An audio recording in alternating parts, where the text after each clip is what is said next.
salga a toda carrera, pero no era tanto así. Como hemos estado viendo en exposiciones anteriores, ha sido un trabajo arduo de los grupos de poder que ha tomado entre 10 a 12 años y que finalmente se ha concluido con esta aprobación de la ley en el Congreso. Lo que también hemos visto que esta ley ha salido porque los líderes de las diferentes instituciones médicas no presentaban opciones coherentes, a excepción de la Asociación Médica Peruana, no presentaban propuestas o alternativas coherentes que fueran mejor que esta ley. Y eso es una pena, porque siempre se nos critica de presentar lista de reclamos, pero no de propuestas.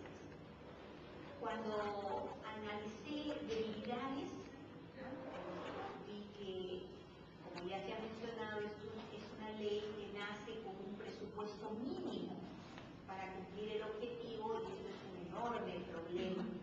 Además, es una ley progresiva en acceso e integralidad, donde se supone se hacen planes pilotos en zonas pobres, pero también tengo que expresar mi sorpresa de que no necesariamente es eso, sino donde hay algunas ONG que están trabajando el tema, o sea, peor todavía, ni siquiera se selecciona a la población más vulnerable. Otro tema muy crítico es tener un plan básico de atención, por lo tanto muy excluyente, y es una ley centralista por el ente rector, o sea, el Ministerio de Salud, y también por el ente fiscalizador, ¿no? En un proceso que es totalmente al contrario. Cuando estamos en todos los planes de descentralizar, damos una ley totalmente al contrario. Cuando se habla de obligatoriedad, tampoco se le explica cómo es que se va a conseguir este objetivo. Y en oportunidades, nosotros esperaríamos que con este debate de coyuntura de esta ley marco de aseguramiento universal en salud, se hubieran podido discutir los temas de cómo resolver nuestro sistema de salud desregulado, fragmentado, cómo ampliar, cosa que no se ha hecho, cómo, por ejemplo, ampliar el acceso a la atención médica a esta población de mayor riesgo, o cómo incrementar el presupuesto en salud, pero nada de esto hemos visto, ¿no? Sin embargo, es muy importante que como asociación médica conversemos acerca de las amenazas. Toda esta ley marco de aseguramiento en salud pone en grave riesgo de desaparición de la seguridad social. Nos habla de una exclusión social totalmente perversa, que es prácticamente una eutanasia social. En todo este camino, los malos de la película vamos a ser quienes, médicos, ¿no? Y eso va a ser un enorme riesgo de pérdida de autonomía en la labor profesional que desarrollamos y de prestigio también, ¿no? ¿Qué se nos pide? Ya la ley claramente lo dice: estandarización de la atención, como si los médicos fuéramos robots y los pacientes máquinas u objetos, ¿no? La implantación de las guías estandarizadas, que ya conocemos nosotros que es la implantación de protocolos, y esto que va a llevar a un incremento en complicaciones en el manejo de los pacientes, que va a llevar a lesiones y muertes, y esto también va a ir de la mano con las auditorías punitivas, no correctivas, no preventivas, sino castigar a los operadores, ¿no? Y por lo tanto va a haber un aumento de los problemas médico-legales. Ya sabemos qué es lo que quieren los seguros. Como nosotros conocemos, en el sector privado siempre quieren abaratar costos, menos análisis, los diagnósticos con todo lo más barato, utilizar los medicamentos más cómodos, siempre pensando en abaratar costos y no en la eficacia de la atención.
4 requerimientos, como ya ha sido mencionado, la auditoría punitiva, estos protocolos, la bioética, donde le cambian el cassette relativizando lo que es la vida y los valores. Estos son requisitos indispensables para que los seguros puedan hacerse cargo del sistema de salud. Y algo que falta y que ahora quiero desarrollar con ustedes es lo que se llama el consentimiento informado, ¿no?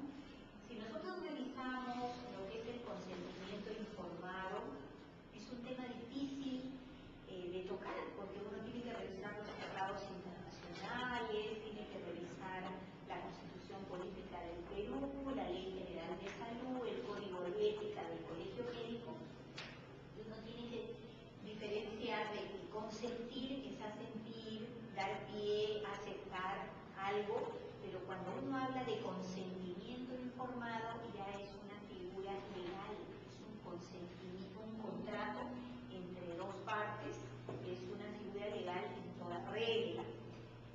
Cuando uno define lo que es el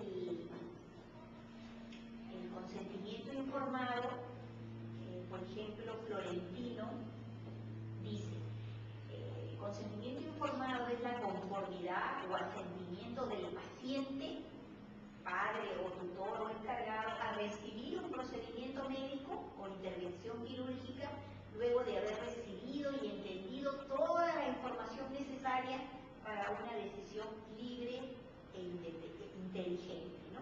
Pero eso es sumamente difícil. Los que hacemos práctica clínica sabemos perfectamente que hay 3 problemas serios. Uno es el tiempo.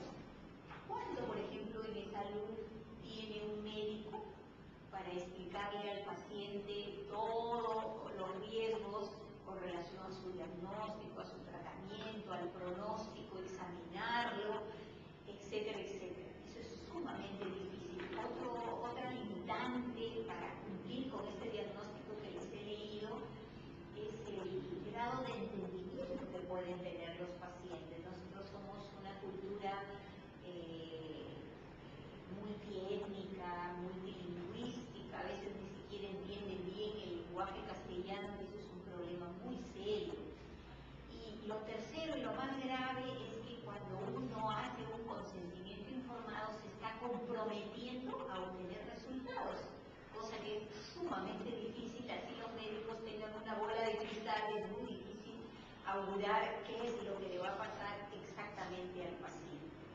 Cuando hablamos de la cultura de los pacientes en el Perú, ellos están acostumbrados a lo que es la autorización, de que uno le explique el procedimiento, el tratamiento que le va a realizar y autoricen, o sea, firmen la autorización. Pero tenemos una moda que ha